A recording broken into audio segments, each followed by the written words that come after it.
नमस्कार, welcome to GK Prince Academy. तो हम लोग डिस्कस कर रहे थे रुक्मिणी प्रकाशन के टेस्ट सीरीज़ की, और आज हम लोग डिस्कस करेंगे उसी के नेक्स्ट वीडियो में प्रैक्टिस सेट नंबर 3। ठीक है, इसके पहले 2 प्रैक्टिस सेट हो चुके हैं, जीएस और हिंदी के। जीएस और हिंदी के 2 प्रैक्टिस सेट इसके पहले हो चुके हैं। ठीक है, और ग्रामीण विकास के इसके पहले जो है 8 प्रैक्टिस सेट हो चुका है जो चल रहा है। ठीक है, और उसकी में बातें कर रहे हैं, तो आप लोग उसको भी जाकर प्लेलिस्ट या चैनल पे से देख सकते हैं। तो चलिए इस वीडियो में हम लोग स्टार्ट करेंगे। आप देखेंगे प्रैक्टिस सेट नंबर 3, जिसमें हिंदी प्लस जीएस दोनों रहेंगे। लोग 50 क्वेश्चन है टोटल, और व्याख्यात्मक क्वेश्चन रहेगा, मतलब कि क्वेश्चन को हम पूरा तरीके से डिटेल में जानेंगे। तो वीडियो स्टार्ट करने से पहले अगर चैनल पर नए हैं तो चैनल को सब्सक्राइब करें, साथ में अपने दोस्तों में ज़्यादा से ज़्यादा शेयर करें। तो पहला क्वेश्चन देखते हैं। निम्नलिखित में से अशुद्ध वाक्य कौन सा है ये बताना है। ठीक है, तो अशुद्ध वाक्य की बात करें तो पढ़ते हैं। तो जब वर्षा होगी तब देखा जाएगा, पहला ऑप्शन है। दूसरा ऑप्शन है हम सब जा रहे हैं आप भी चलोगे, ये दूसरा ऑप्शन है। तीसरा है इस बार फसल अच्छी होगी। चौथा है बैठक का समय 4:10 का होगा। इसमें से बताना है कि कौन सा अशुद्ध वाक्य है। ठीक है, तो अशुद्ध वाक्य की बात करेंगे तो आएगा इसमें चौथा पार्ट। ठीक है, चौथा पार्ट हो जाएगा, ये अशुद्ध है क्योंकि इसमें जो है काल संबंधी अशुद्धियाँ दी हुई है। अगर हम इस वाक्य के शुद्ध की बात करेंगे तो इसका शुद्ध वाक्य हो जाएगा बैठक का समय 4:10 है। ठीक है, यहाँ पे होगा नहीं, यहाँ पे है होगा। ठीक है, तो काल संबंधी अशुद्धियाँ इसमें हो गई। आंसर इसका डी पार्ट से है। बाकी तीनों जो हैं ऊपर वाले तीनों वाक्य शुद्ध हैं। अगला प्रश्न है विद्वान का स्त्रीलिंग क्या है ये बताना है। तो विद्वान का स्त्रीलिंग बताना है, क्या होगा? विद्युत्री होगा या विद्वानी होगा या फिर विद्युता होगा या फिर विदुषी होगा। तो विद्वान का स्त्रीलिंग होता है विदुषी। ठीक है, कोई महिला अगर सबसे ज़्यादा शिक्षित हो, पढ़ी लिखी हो, ज्ञान वाली हो तो उसे विदुषी कहा जाएगा, और पुरुष को जो है विद्वान कहा जाता है। तो विद्वान का स्त्रीलिंग विदुषी हो गया। ठीक है, इस तरीके से इसमें ये हो जाएगा। अगला क्वेश्चन देखते हैं। सही वर्तनी वाले शब्द का चुनाव इसमें करना है। कौन सा सही वर्तनी रूप में लिखा है? उज्ज्वल, देखिए चारों ऑप्शन में लिखा हुआ है, लेकिन इसमें से बताना है कि कौन सही है। तो अगर हम डी ऑप्शन को देखते हैं उज्ज्वल, तो ये जो है सही वर्तनी वाला शब्द है, उज्ज्वल शब्द। ठीक है, अगला प्रश्न है परिक्रमा। परिक्रमा शब्द में उपसर्ग क्या है ये बताना है। तो उपसर्ग की बात करें परिक्रमा में तो इसमें जो है परि जो है उपसर्ग है, परि प्लस कर्मा, इसको अगर हम तोड़ेंगे तो परि प्लस क्रमा आएगा, और इसमें जो परि आता है वो उपसर्ग। उपसर्ग जो होता है वो वाक्य के पहले लगता है, यानी कि परिक्रमा में परि जो है उपसर्ग हो जाएगा। ठीक है, और एक होता है अव्यय जो होता है वो वाक्य के बाद में लगता है। ठीक है, तो इस तरीके से आंसर इसका बी पार्ट हो जाएगा। अगर हम बात करें परिभाषा की तो वो शब्दांश जो किसी शब्द के पहले जुड़कर शब्दों के अर्थ में परिवर्तन लाते हैं उन्हें जो है उपसर्ग कहा जाता है। दिए हुए शब्द में जो है परि उपसर्ग है। अगला प्रश्न देखते हैं, मुहावरा से संबंधित क्वेश्चन है। छाती पर सांप लौटना, इसका अर्थ बताना है क्या होगा। छाती पर सांप लौटने का अर्थ होता है ईर्ष्या करना। ठीक है, या फिर द्वेष से जलना। तो इस तरीके से आंसर इसका बी पार्ट हो जाएगा, ईर्ष्या करना। ठीक है, अब वाक्य में प्रयोग की बात करेंगे तो जब पड़ोसी ने नई कार ली तो रमेश की छाती पर सांप लौट गया। तो इस तरीके से इसका वाक्य प्रयोग होता है। अगला प्रश्न है सुख चैन में जो है कौन सा समास है ये बताना है। सुख चैन में समास की बात करेंगे तो आंसर इसका हो जाएगा द्वंद्व समास। ठीक है, सुख चैन द्वंद्व समास के अंतर्गत आता है। जैसे कि अगर हम द्वंद्व समास के परिभाषा की बात करें तो जिस समास में कोई पद प्रधान न हो और दोनों पदों का समान महत्व हो तथा जिसमें पदों को मिलाने वाले समुच्चय बोधकों का भी लोप हो, वहाँ पर द्वंद्व समास होता है। ठीक है, तो सुख चयन में दोनों पद प्रधान है, इसमें कोई एक पद प्रधान नहीं है, और इसमें द्वंद्व समास का मेन जो पहचान है जो बीच में ये हाइफन लगा होता है। ठीक है, और इसको अगर हम तोड़ेंगे तो इसको क्या कहेंगे, सुख और चैन विग्रह करेंगे तो इस सुख और चैन में विग्रह होगा। तो इस तरीके से इसमें द्वंद्व समास हो जाएगा।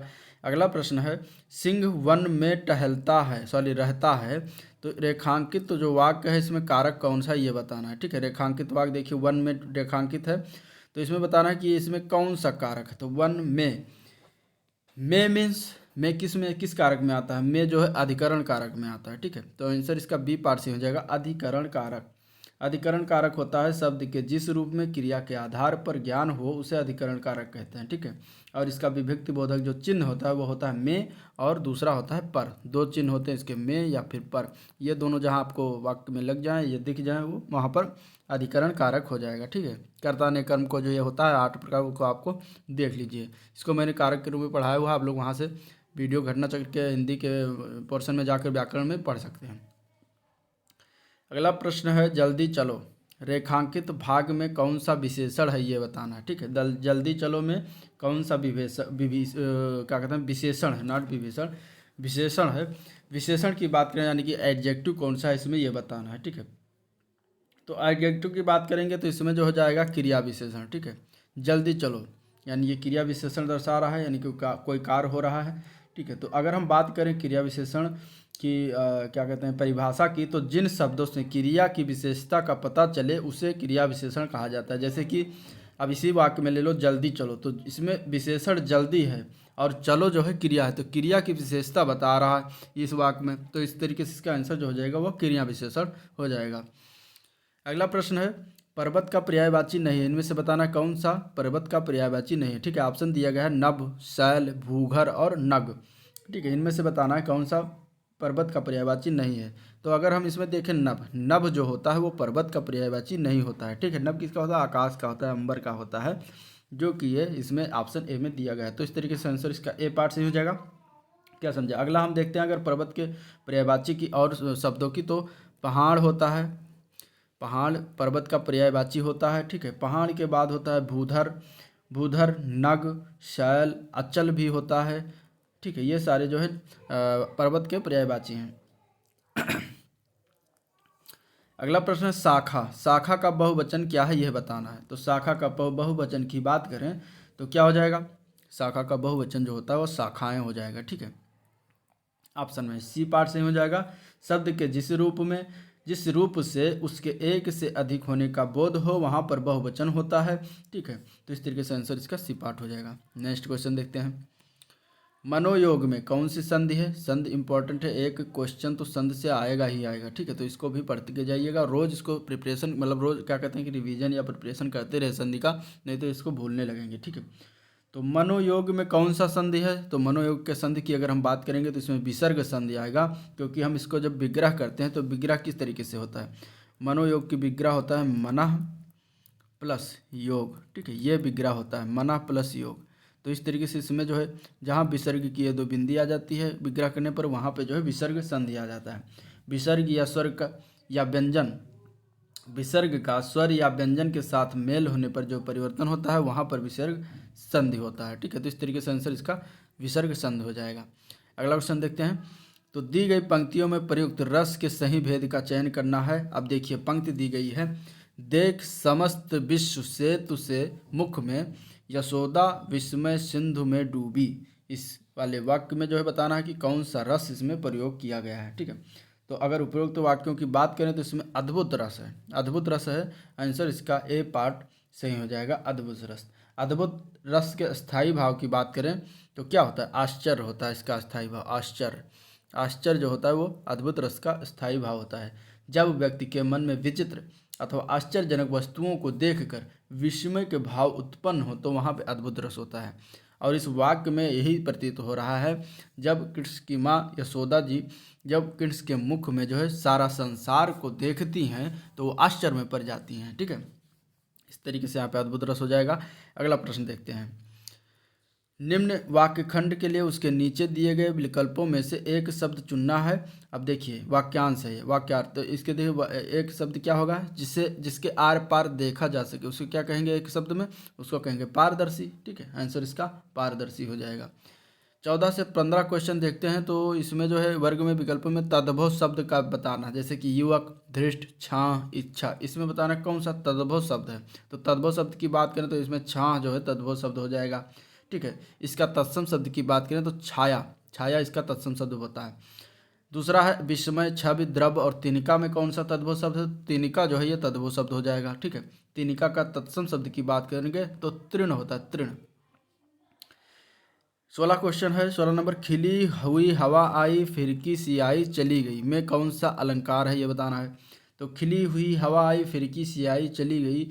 अगर बात करें प्रस्तुत पंक्ति में तो हवा की तुलना फिरकी से किया जा रहा है इसमें, देखिए, ठीक है। फिरकी सी आई, चली गई, तो हवा की तुलना इसमें क्या कहते हैं कि फिरकी से किया जा रहा है। तो इस तरीके से इसमें क्या हो जाएगा, जहाँ पे तुलना किसी से किया जाए तो वहाँ क्या होता है, कौन सा अलंकार होता है, उपमा अलंकार होता है।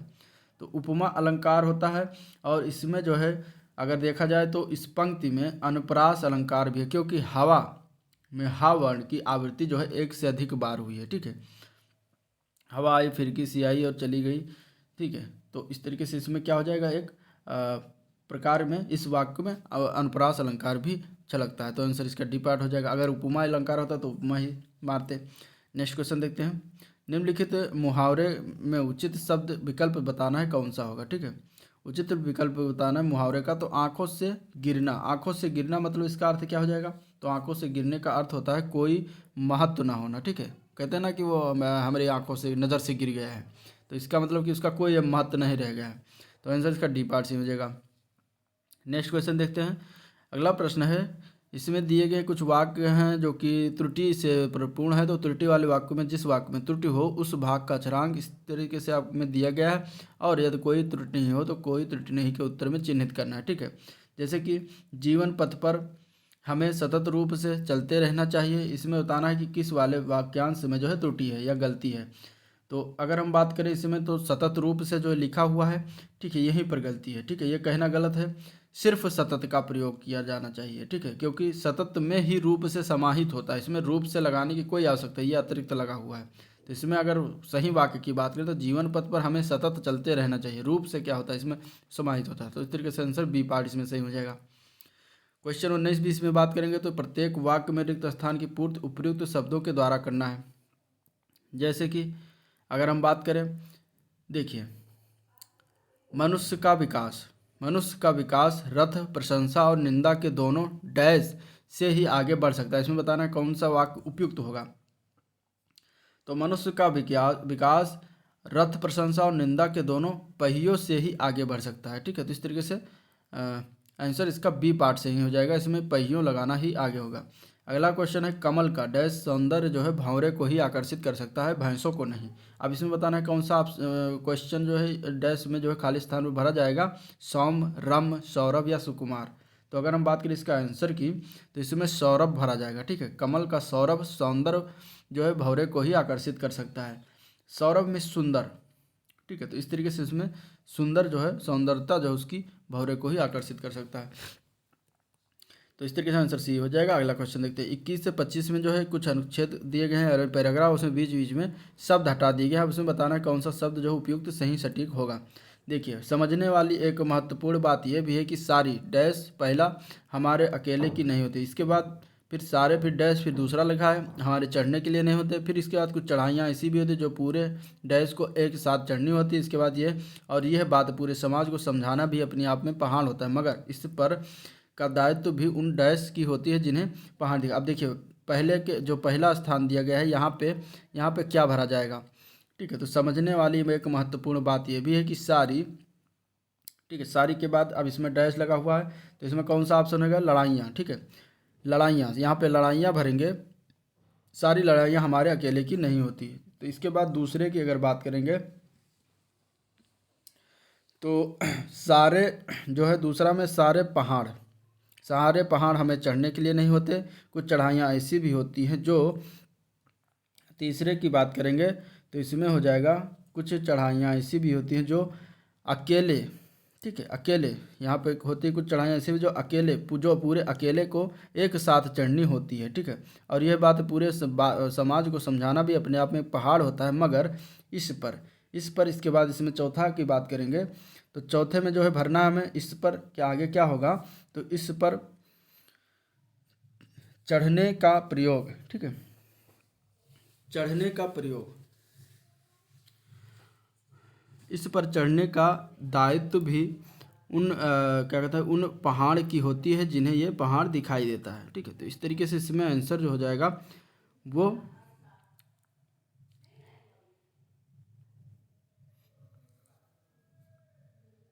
ठीक है, पहाड़, इसमें चढ़ने का प्रयोग जो इस पर मगर इस पर चौथा में हो जाएगा चढ़ने का दायित्व उन सभी हमारे अकेले की होती है जिन्हें ये पहाड़ दिखाई देता है। तो इस तरीके से आंसर इसमें जो है क्या कहते हैं कि आंसर इसका सी पार्ट से हो जाएगा, ठीक है। और 23 में जो है सी पार्ट हो जाएगा समाज, और इसमें हो जाएगा पहाड़। क्वेश्चन है कि गद्यांश में संकेतित रिक्त स्थान 5 के लिए उपयुक्त शब्द कौन सा होगा। तो इसमें अगर हम देखें तो व्यक्तियों का आंसर हो जाएगा, इसमें डी पार्ट से ही हो जाएगा, ठीक है। 5 की देख लेते हैं, ये 5 है। तो मगर इस पर चढ़ने का दायित्व उन सभी क्या कहते हैं व्यक्तियों की होती है जिन्हें ये पहाड़ दिखाई देता है, ठीक है। तो ये आंसर इसका जो है डी पार्ट से ही हो जाएगा, व्यक्तियों। अब अगला पार्ट है सामान्य जानकारी, जनरल अवेयरनेस।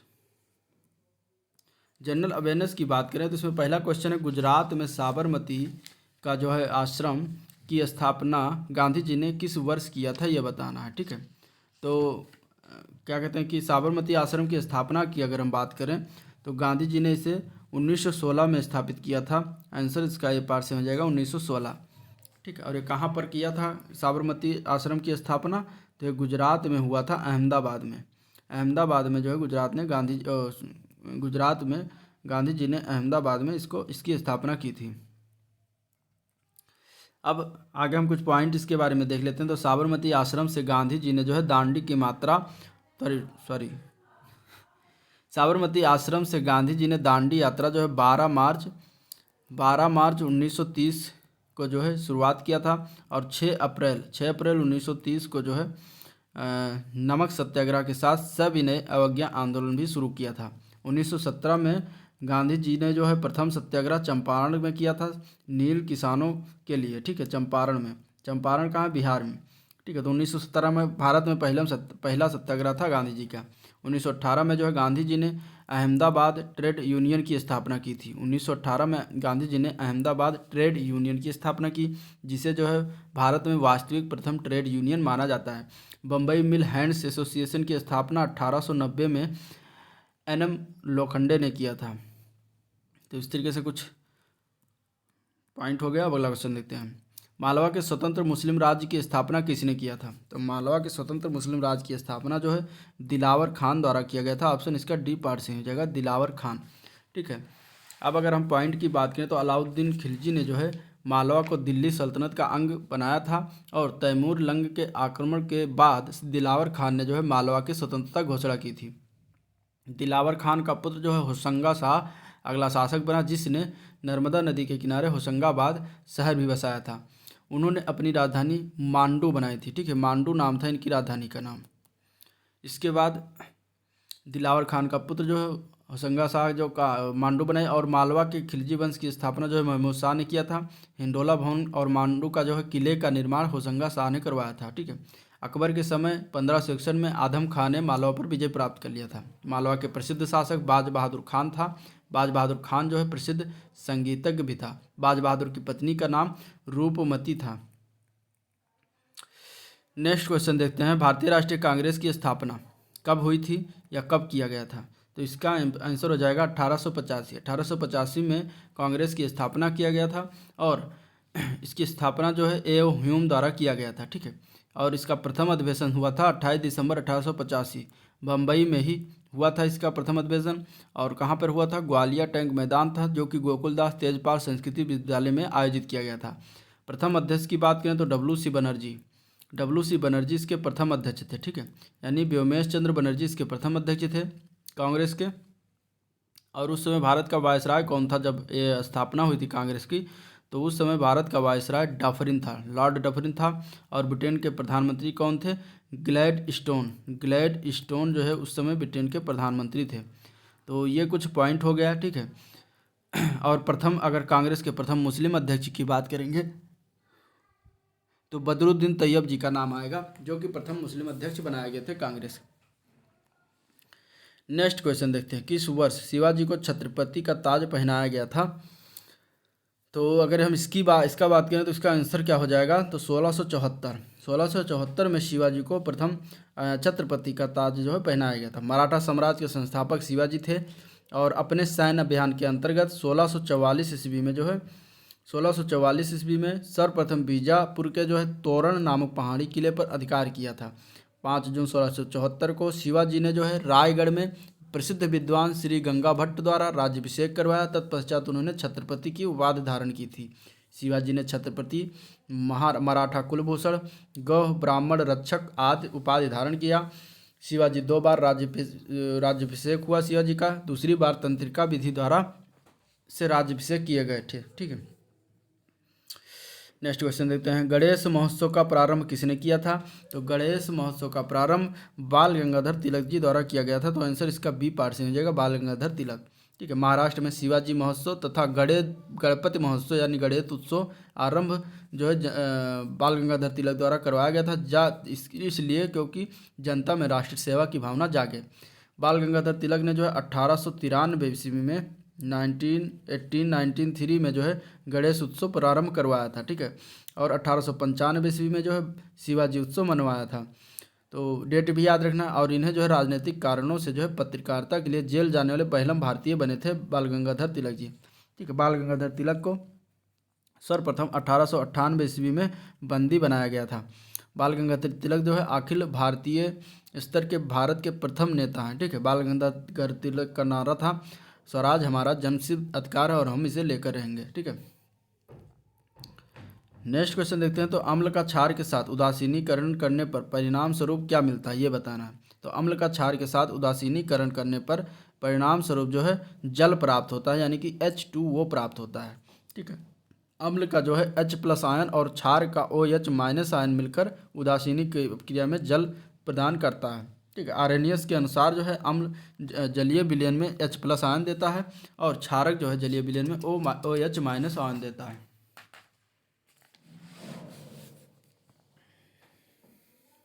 शुद्ध जल का pH मान की बात करेंगे, कितना होता है? तो 7 होता है शुद्ध जल का pH मान। ठीक है, इसके बाद अगला क्वेश्चन देखते हैं। अब अगला क्वेश्चन है, निम्नलिखित में से कौन सी झील या झीलें हैं? ठीक है,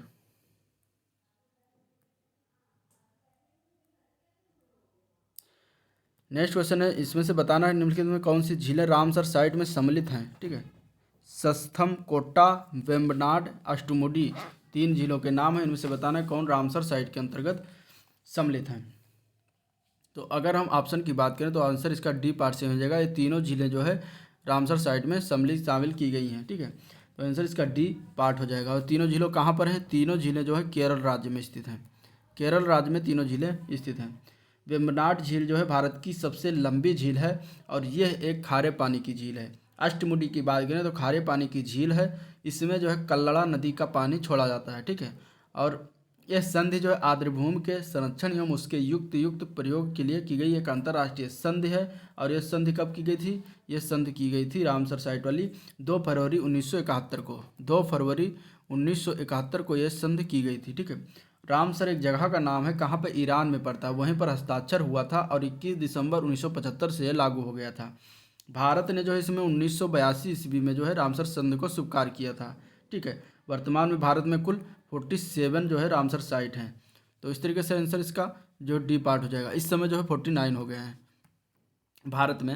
निम्नलिखित में से कौन सा कोलाइड नहीं है, यह बताना है।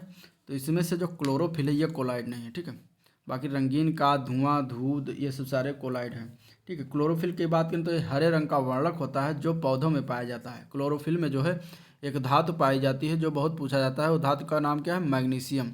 ठीक है, मैग्नीशियम धातु जो है क्लोरोफिल में जो है मिलता है। तो इम्पॉर्टेंट है, ये याद रखिएगा।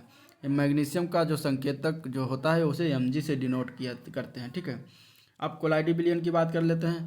तो देखिए, वह विषमांगी विलयन जिसमें विलेय के कणों का आकार वास्तविक विलयन और निलंबन के कणों के आकार का मध्यवर्ती होता है, वो कोलाइडी कहलाता है। जैसे कि दूध है, बादल है, गोंद है, कुहासा है, रक्त है, इत्यादि है।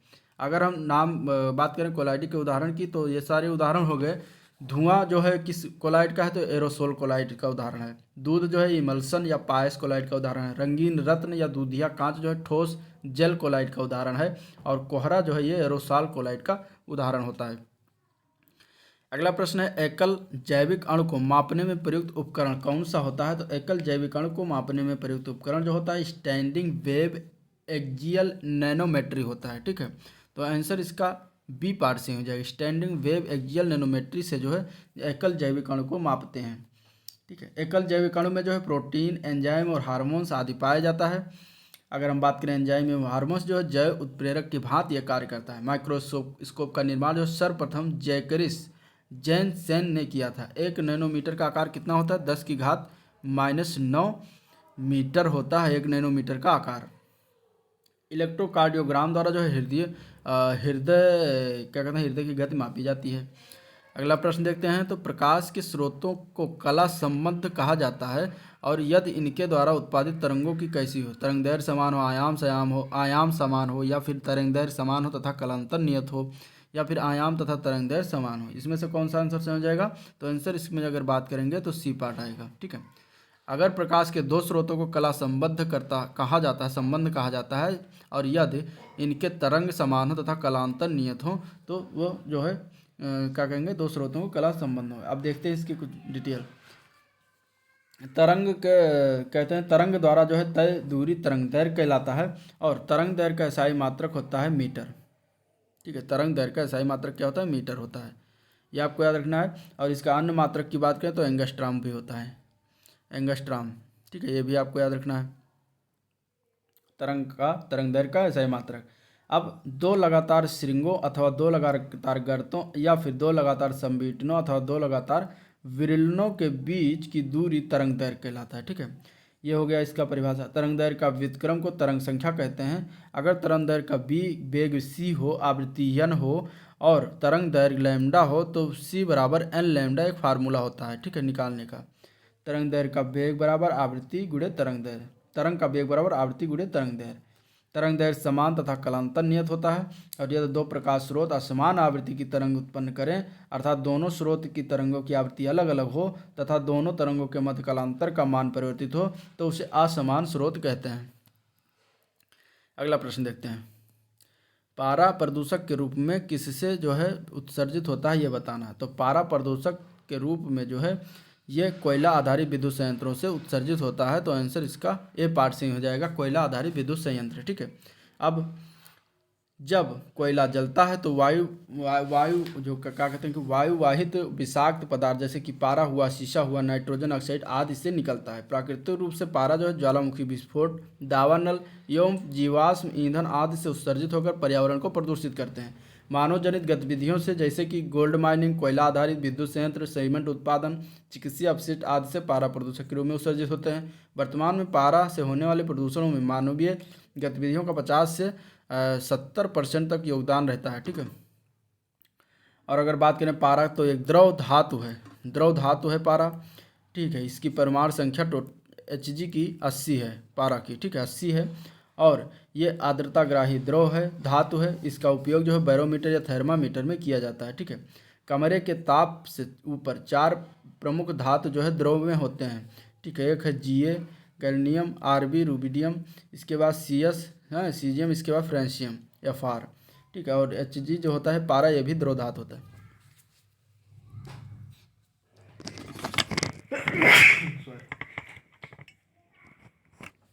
सॉरी। एक टीबी बराबर होता है कितने जीबी के ये बताना।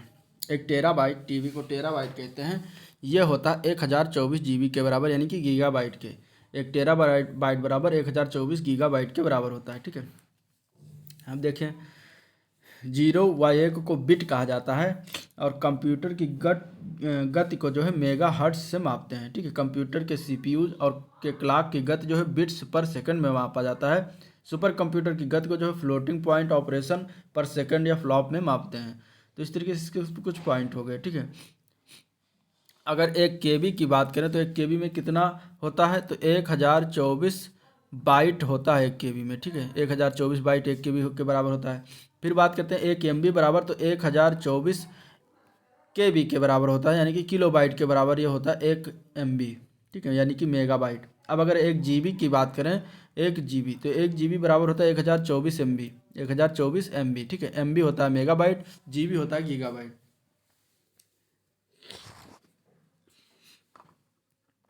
अगला प्रश्न देखते हैं। इस डिवाइस के उपयोग से कंप्यूटर पेरिफेरल को कंप्यूटर से जोड़ा नहीं जा सकता है। ठीक है, कौन सा डिवाइस है जो इसको कंप्यूटर पेरिफेरल से कंप्यूटर को नहीं जोड़ा जा सकता, तो वो होती है बायोस। ठीक है, बायोस जो होता है उसको जो क्या कहते हैं कि बायोस के उपयोग से कंप्यूटर पेरिफेरल को कंप्यूटर से जोड़ा नहीं जा सकता। बायोस का अगर हम फुल फॉर्म की बात करें तो क्या होता है, बेसिक इनपुट आउटपुट सिस्टम। ठीक है, बेसिक इनपुट आउटपुट सिस्टम इसका फुल फॉर्म होता है, बेसिक इनपुट आउटपुट सिस्टम, ये आपको याद रखना है। इसके बाद अगर हम बात करें यूएसबी, यूएसबी जो विभिन्न उपकरणों को कंप्यूटर से जोड़ने की व्यवस्था होती है, यूएसबी का फुल फॉर्म क्या होता है, यूनिवर्सल सीरियल बस, यूनिवर्सल सीरियल बस इसका फुल फॉर्म होता है। ठीक है, अगर सीरियल पोर्ट की बात करें तो ये क्या होता है, तो ये एक ऐसा यंत्र होता है जिसके द्वारा संगणक में सूचना पहुंचाई जाती है या संगणक के बाहर पहुंचाई जाती है। सीरियल पोर्ट का उपयोग पुराने माउस, मॉडेम और प्रिंटर को सीपीयू से जोड़ने के लिए करते हैं। तो इस तरीके से ये हो गया। अब अगला प्रश्न देखते हैं, 64 नंबर प्रश्न है, देश है और देश की राजधानी दिया गया है, नाइजीरिया, लीबिया, मंगोलिया, सीरिया। इनकी राजधानी त्रिपोली, दमिश्क, अबूजा, उलान बटोर। इसमें से बताना है कि कौन सा किस देश की क्या राजधानी। तो नाइजीरिया की राजधानी क्या है, अबूजा, नाइजीरिया की राजधानी का नाम है अबूजा। ठीक है, लीबिया की राजधानी का नाम है त्रिपोली, लीबिया की राजधानी का नाम त्रिपोली है। इसके बाद मंगोलिया का राजधानी का नाम उलान बटोर और सीरिया की राजधानी का नाम दमिश्क है। तो इस तरीके से ये आंसर हो जाएगा इसमें सी पार्ट। ठीक है, नेक्स्ट प्रश्न देखते हैं, रिजर्व बैंक के गवर्नर के अनुसार निम्नलिखित कारकों में से कौन रुपये के विनिमय मूल्य को निर्धारित करते हैं। ठीक है, उच्च मुद्रा स्फीति दर, उच्च राजकोषीय घाटा या फिर ऊंची कच्चे तेल की कीमत। कौन इसमें जो है रुपये के विनिमय मूल्य को निर्धारित करता है, तो वो है भैया ये तीनों कारक। ठीक है, क्या समझे, तीनों कारक जो है रुपये के विनिमय मूल्य को निर्धारित करता है। ठीक है, रुपए की कीमत पूरी तरह जो है इसकी मांग एवं आपूर्ति पर निर्भर करती है और इस पर आयात या निर्यात का भी असर पड़ता है। विदेशी मुद्रा भंडार के घटने और बढ़ने से भी मुद्रा का प्रभाव बढ़ता है। तो इस तरीके से इसका आंसर तीनों हो जाएगा, ए पार्ट सही हो जाएगा। अगला क्वेश्चन है, सेवा कर के संदर्भ में निम्नलिखित कथनों पर विचार करना है। तो सेवा कर की अगर हम बात करें तो ये एक प्रत्यक्ष कर है, दूसरा ये अप्रत्यक्ष कर है, या फिर इस तीसरा है ये 1994-95 अवधि में लागू किया है। इनमें से बताना है कि कौन सा कथन सही है। ठीक है, तो अगर हम सेवा कर की बात करें तो सेवा कर जो है ये एक अप्रत्यक्ष कर है और ये 1994-95 में लागू किया गया था, यानी कि ये पहला वाला इसमें ऑप्शन गलत हो जाएगा पार्ट, और बाकी दूसरा और तीसरा सही है। तो देखिए बी पार्ट में दूसरा और तीसरा सही, यानी कि बी पार्ट इसका आंसर सही हो जाएगा। ठीक है, सेवा कर इनडायरेक्ट टैक्स होता है, ना कि डायरेक्ट टैक्स। ठीक है, सेवा कर को संसद कानून से लागू किया गया था। सेवा कर को जो है संसद ने अवशिष्ट शक्ति का प्रयोग करते हुए लागू किया गया था। भारतीय संविधान में सेवा कर का उल्लेख किसी सूची या अनुच्छेद में नहीं किया गया था और भारतीय संविधान में अवशिष्ट शक्ति जो है संसद को प्रदान किया गया है। अगला क्वेश्चन देखते हैं, भारतीय संविधान में कितने भाग हैं। तो भारतीय संविधान में टोटल 22 भाग हैं। ठीक है, आंसर इसका ये पार्ट से हो जाएगा 22 भाग। अगर हम भारतीय संविधान की बात करें तो 26 नवंबर 1949 को संविधान सभा द्वारा निर्मित संविधान अंतिम रूप से स्वीकार किया गया और इस पर 284 सदस्यों ने जो 24 जनवरी 1950 को अंतिम रूप से हस्ताक्षर किए। मूल संविधान में 22 भाग, 395 अनुच्छेद और क्या कहते हैं कि 395 अनुच्छेद और 8 अनुसूचियाँ थीं मूल संविधान में। ठीक है, तो इस तरीके से अगर हम बात करें वर्तमान भारतीय संविधान में तो अनुसूचियाँ हो गई हैं 12 और भाग हो गए हैं 25, ये भी आपको याद रखना है। अगला क्वेश्चन है, भारतीय संविधान का 31 कुछ अधिनियमों और विनियमों का मान्यकरण किससे संबंधित है। तो यह संबंधित है भारतीय नागरिक के मौलिक अधिकार से। ठीक है, आंसर इसका डी पार्ट से हो जाएगा। देखिए 31 के तहत कुछ अधिनियम और विनियम है का मान्यकरण जो भारतीय नागरिक को मौलिक अधिकार से संबंधित है और यह अनुच्छेद देश के समाज के हित में किसी भी कार्य के लिए जमीन की जरूरत पड़ने पर जमीन के मालिक से उक्त जमीन एक्वायर करने का अधिकार देती है। देश के विकास के लिए संविधान के इस अनुच्छेद में संशोधन की जो है प्रस्ताव पंडित जवाहरलाल नेहरू द्वारा लाया गया था। भारतीय संविधान का प्रथम संशोधन हुआ था 1951 में और जिसके द्वारा 21 जोड़ा गया था। संविधान की 9वीं अनुसूची जोड़ा गया इसके तहत जो कि भूमि सुधार से संबंधित है। मौलिक अधिकार की बात करें तो संयुक्त राज्य अमेरिका के संविधान से अपनाया गया है और यह जो है भारतीय संविधान में अनुच्छेद 12 से लेकर 35 तक मौलिक अधिकार का उल्लेख है भारतीय संविधान। भाग की बात करेंगे तो भाग 3 में। ठीक है, ये भी आपको याद रखना है। भाग 2 में नागरिकता है। वर्तमान में कितने मौलिक अधिकार थे, वर्तमान में 6 मौलिक अधिकार हैं। चलिए अगला प्रश्न देखते हैं, विनियोग विधेयक की परिभाषा निम्नलिखित किस अनुच्छेद से निकलती है दी गई है। तो यह है अनुच्छेद 114 में। ठीक है, आंसर इसका ए पार्ट से हो जाएगा अनुच्छेद 114 में। ठीक है, इस अनुच्छेद के अनुसार भारत की संचित निधि से कोई भी धन विनियोग विधेयक के पारित हुए बिना निकाला नहीं जा सकता। ठीक है, चलिए अगला क्वेश्चन है, शुष्क एवं अर्धशुष्क प्रदेशों में पवन अपर्दन क्रिया के फलस्वरूप निर्मित मैदान को क्या कहते हैं? तो निर्मित मैदान को जो कहा जाता है वो होता है पेडी प्लेन। ठीक है, आंसर इसका ए पार्ट से हो जाएगा। ठीक है, शुष्क और अर्धशुष्क प्रदेशों में पवन अपर्दन क्रिया के फलस्वरूप जो मैदान बनता है, निर्माण होता है, उसे पेडी प्लेन कहते हैं। पवन द्वारा निर्मित स्थलाकृतियों की बात कर लेते हैं तो ज्यूगेन है, विंसेलबर्ग है, छत्रक है, बरखान है, प्लोयस आदि ये सारे हैं जो पवन द्वारा निर्मित स्थलाकृतियाँ हैं। अगला क्वेश्चन देखते हैं, क्वेश्चन नंबर 71, इरावती नदी किसमें जाकर मिलती है ये बताना है। तो इस इरावती नदी जो है ये बंगाल की खाड़ी में गिरती है, तो आंसर इसका ए पार्ट से हो जाएगा बंगाल की खाड़ी। ठीक है, इरावती नदी जो है ये म्यांमार की एक प्रमुख नदी है और यह नदी म्यांमार के उत्तर से दक्षिण दिशा में बहते हुए म्यांमार को 2 बराबर भागों में विभाजित करती है। इसकी लंबाई की बात करें तो 2170 किलोमीटर इसकी लंबाई है। ठीक है, म्यांमार में बहने वाली सबसे लंबी नदी है और इसका एक प्रमुख व्यापारिक नौका मार्ग भी है। अगला क्वेश्चन है, मानचित्र में समुद्र की समान गहराइयों को जोड़ने वाली रेखाओं को क्या कहते हैं? तो मानचित्र में समान गहराइयों को जोड़ने वाली रेखाओं को जो है आइसोबाथ कहा जाता है। आंसर इसका सी पार्ट से हो जाएगा आइसोबाथ। ठीक है, अब कुछ रेखाएं हैं जो कुछ शब्द हैं भूगोल के क्या कहते हैं सब्जेक्ट से रिलेटेड, जिसको हम देख सकते हैं क्योंकि वो जो है बार बार पूछा जाता है। जैसे कि आइसोबाथ को हम जान गए, क्या है? समान गहरा समुद्र की समान गहराइयों को जोड़ने वाली रेखाओं को आइसोबाथ कहा जाता है। अब एक है आइसोथर्म। आइसोथर्म की बात करेंगे, यानी समताप रेखा इसको हिंदी में कहते हैं। तो मानचित्र पर समान तापमान के स्थानों को मिलाते हुए खींची गई रेखाएं आइसोथर्म होती है। इसके बाद दूसरा शब्द है आइसोबार्स, यानी कि समदाब रेखाएं। आइसोबार्स की बात करें तो समान वायु दबाव वाले स्थानों को जोड़ने वाली रेखाओं को समान समदाब रेखाएं या आइसोबार्स कहते हैं। इसके बाद है आइसोहेल, यानी कि सम धूप रेखा, यानी कि यह रेखा जो धूप के समान अवधि वाले स्थानों को जो है मिलाते हुए खींची जाती है, उन्हें आइसोहेल कहा जाता है। इसके बाद आइसोहाइट्स। आइसोहाइट्स जो है इसको क्या कहते हैं? तो आइसोहेड्स की बात करेंगे तो समान वर्षा वाले स्थानों को जो है जोड़ने वाली रेखा को समवर्षा दर्शक रेखा या आइसोहाइट्स कहा जाता है। इसके बाद आइसोबाथ हो ही गया, समगहरी जो समान गहराई के समुद्र स्थलों को जोड़ती हैं। इसके बाद आइसोहेलाइन जो कि समलवण रेखा है, और ये जो है मानचित्र पर खींची गई वो रेखा है जो महासागर के उन स्थानों को मिलाती है जहाँ पर समान लवणता पाई जाती है। तो सारी रेखाओं के बारे में हो गया, अगर कोई भी इसमें आएगा तो आप लोग उसको देख कर सकते हैं। अगला क्वेश्चन है, भारतीय मानक समय ग्रीनविच माध्य समय से कितना आगे है? तो भारतीय मानक समय ग्रीनविच माध्य समय से 5 घंटा 30 मिनट आगे, यानी कि 5.5 घंटा आगे है। तो आंसर इसका ए पार्ट से हो जाएगा 5.5 घंटा। ठीक है, विश्व को जो है 24 टाइम जोनों में बांटा गया है और प्रत्येक टाइम जोन के बीच 15 देशांतर अर्थात 1 घंटा का अंतर होता है। 2 देशांतरों के बीच जो है 4 मिनट का अंतर होता है, तो ये भी आपको याद रखना है। ठीक है, भारतीय ग्रीनविच समय जो है 5 घंटा 30 मिनट आगे चल रही है।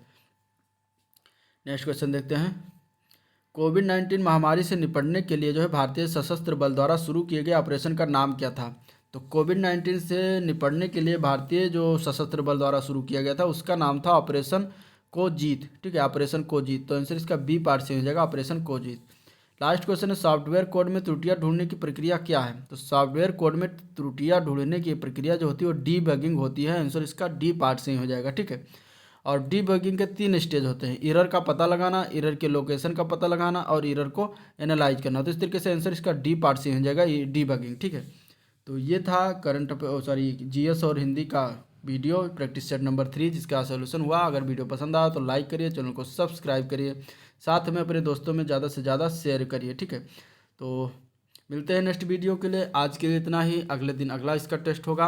और कोई वीडियो को लाइक करते रहिए, सपोर्ट करते रहिए, शेयर करते रहिए, वीडियो को अंत तक देखिए। ठीक है, स्वस्थ रहिए, मस्त रहिए, पढ़ते रहिए। मिलते हैं, तब तक के लिए थैंक यू।